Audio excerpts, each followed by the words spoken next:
Good evening friends, this is your friend CA Mahendra Zamdade. Today we are going to conduct our GST lecture. GST is a very important topic and hot topic in India. GST come into legal forces 1st July 2017. Our Prime Minister seen the dream.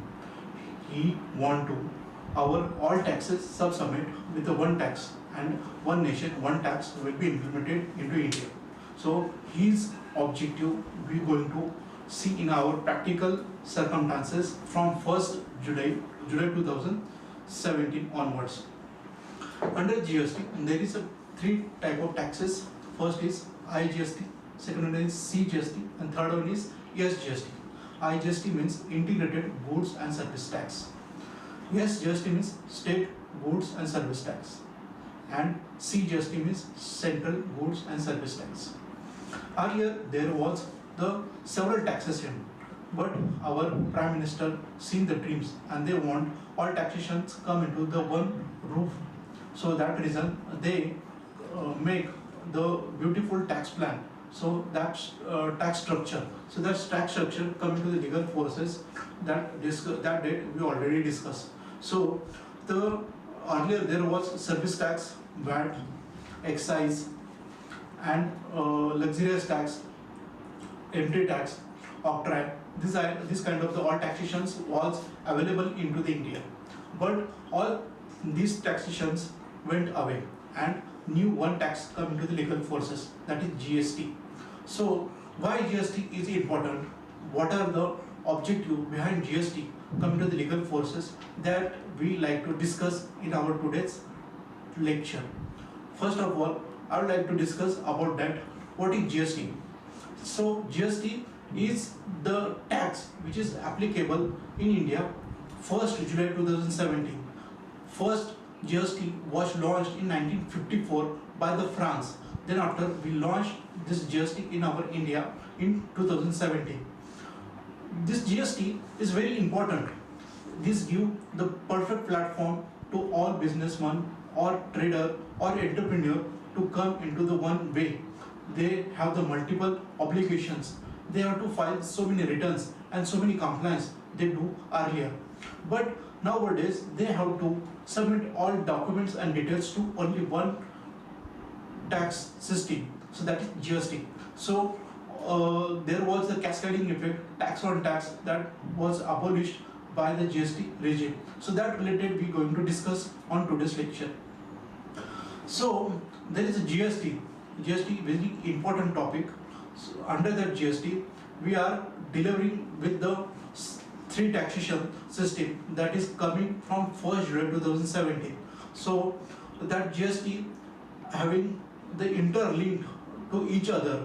So that GST making every person simplify this tax structure. Now why the GST is very important? Before there was a GST launched by our Canada. Canada was the twofold models they approached, but then after we follow the twofold model, that is GST. So that GST come into our legal existence. The twofold model means what? We having the two level of taxation. First level of taxation is that the IGST. IGST means interstate, where we having the transaction between the two states. First with the transaction with, for example, I would like to give the example on that basis. If we having the transaction of Maharashtra state to the Karnataka, or Maharashtra state to the transaction with the Gujarat or any other state or within our India. So in that case we have to pay the IGST. IGST means integrated goods and service tax. And if we are dealing with in our Maharashtra state only, in that case we have to pay the CGST and SGST tax. So why this is happening? Why this is made to our country? Why this is required to do that kind of the system? See, there is a lot of complexity earlier. So goods and service tax, there was a VAT system. There is BST and CST. BST and CST, two type of the tax structure, but these two taxes are went away, and we are going to follow the one tax structure. So those are the central and integrated tax. These are the fund of central government. Central government making the control on those two types of taxation system, and they collected the tax from the two sources of income from our taxation system. And in the case of the state, in the case of state, when we are delivering the goods and services within our state, in that we have to deal our goods and services in our state, so we have to pay the CGST and SGST. So SGST for state and goods and service tax, those are the fund generating from our transaction in terms of the taxation that's going to our state government, so that tax they can utilize for the development of our state. And those are the fund which are collectively collected by our central government. Those are the tax they utilize for the entire India's benefit.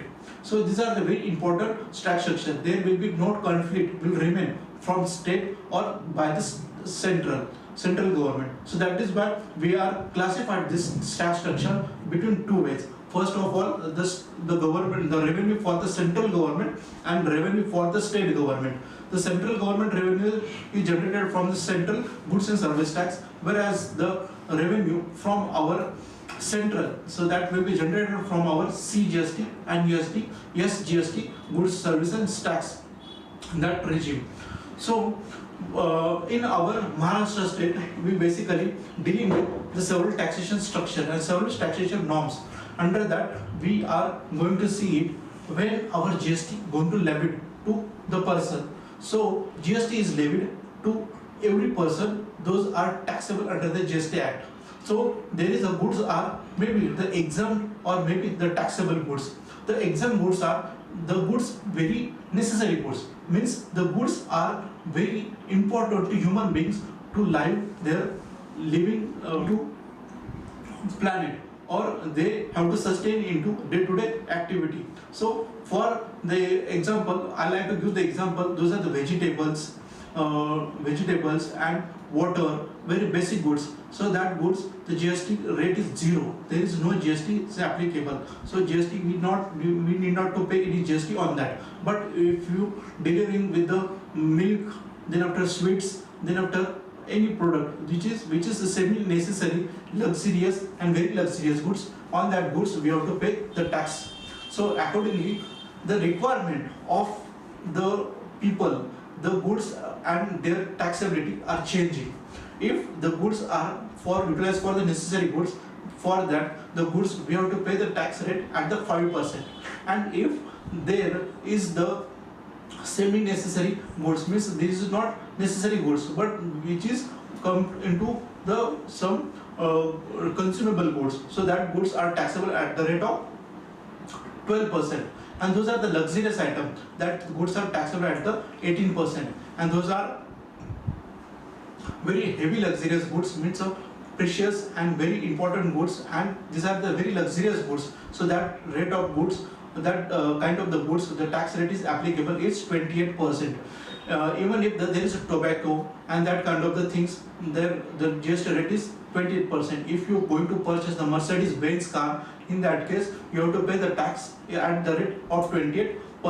So GST is levied accordingly. So GST is an indirect taxation which is applicable to all over India, including J and K. Yes, the Jammu and Kashmir also, they have to pay the GST on their every transaction. See, the GST is levied monetary as well as non-monetary transaction. All kind of the transactions are leviable under the GST regime. No transactions are excluded from the GST regime.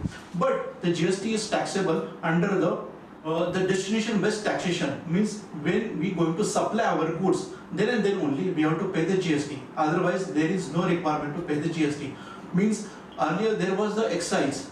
The basic difference I would like to take and give the example. If you are manufacturing of shoes company, then you are going to purchase the raw material. In that case you have to pay the VAT on that and excise duty also if there is a goods are processed under the manufacturing unit. But and if you are making the captive consumption, utilizing your product and manufacturing certain goods, then you have to pay the excise duty on that. But under the GST, unless and until you are not supplying that goods is not taxable to you. That is basic difference. if you are going to supply your goods to some party with the monetary consideration or without monetary consideration, in that case you have to pay the GST. So this is the basic simple funda over here. When you are supplying the goods from your port or your place to any other place, in that case only your GST going to apply or GST going to levied on you. Otherwise GST will not taxable to you. So that the things you have to keep in your mind perfectly. Then after, we would like to discuss what are the when the GST going to when we have to register our GST, when we have to register our GST under GST, when which people the GST is mandatory to register. So there is basic and simple question. Earlier there was the 20 lakh limits, means those are having the turnover or transaction of their goods and service tax more than 20 lakhs, they have to do the registration. But from the notification and amendment 10/2019 dated 7th March 2019 with respect to 1st April 2019, the limit raised to 40 lakhs. From those having the transaction more than 40 lakhs, for that people they have to register their goods and service tax under GST Act and GST as per the GST rule. If the goods and services we are giving to somebody else, then it's necessary we have to follow the rules of GST and we have to file the return according to GST and we have to pay the GST also. But there is the certain exemption given under the Act, and Act giving the some subsidy to some people also. So what is that? So for that reason we have to understand what is the composition scheme dealer and what is the normal scheme person or assessee. So in that case, those are the composition scheme person or the assessee, those having the turnover less than 1.5 crore. Yes, those having the turnover less than 1.5 crores, these people they have to pay the GST at the composition scheme level, at the composition rate, and those having the rate with those having the trade or goods and services more than 1.5 CR, they have to pay the GST as per the normal dealer rule. So what is the difference between composition and normal scale? So there is a basic difference behind that. Those are the composition, they have to pay the flat or uniformly on their turnover certain percentage as GST to the government on their turnover. Means whatever the turnover they have to book or they have booked up to in their balance sheet or financial statement, so that turnover they have to pay the GST. But those are the normal dealer or normal person, they are dealing with their goods and services activity, they making the purchases and selling. So this is normal course of business or activity, like manufacturing, trading, service organization, they taking the input services, and then after they giving the services to others or providing the goods to the others. In that case they have to take the credit on input goods and they have to pay the tax on their final goods. So in that case, friends, what exactly happened? In that case, if you pay the goods and service tax on your final goods or your dutiable goods on your sale, so you can claim the input tax rate on your purchases or input service availed from your service provider. So you can claim that input. For example, if you manufacturer and in that case your cost of your goods is 80 rupees and your profit is rupees 20, so your total price of your goods is 100, but you have to charge GST on that. And how you going to charge the GST? You are charging the 12% GST on that goods, and 12% GST is 100 on 100, 12% it is 112. So your price of your goods is 112. In open market you can sell your goods worth rupees 112 rupees.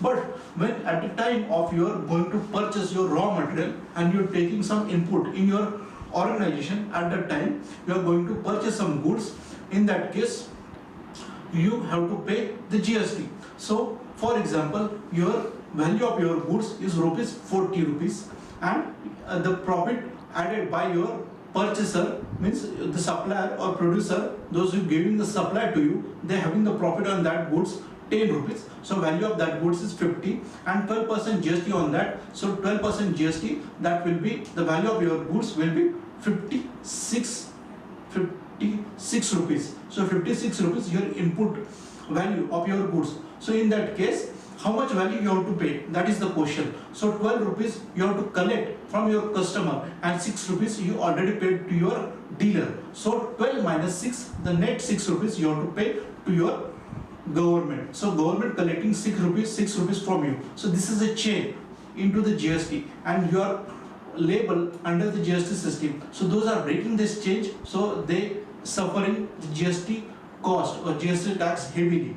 So if you maintain the chain, so you can claim the input credit also, and your liability is comparatively those are breaking the chain from that person, the value will be very less, and ultimate comes to consumer bearing the less amount of GST, like the VAT system.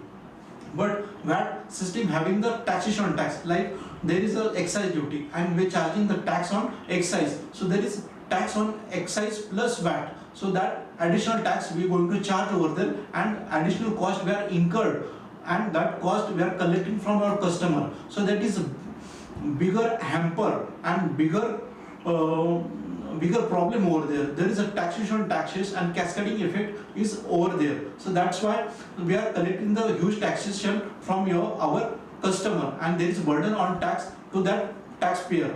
But now what GST, there is a one nation one tax, and under that we have to channelize our system, and under that channel we are going to simply one tax is chargeable, and that we are going to collect from our customer. So that the picture in our livelihood, and that the picture in our day-to-day life.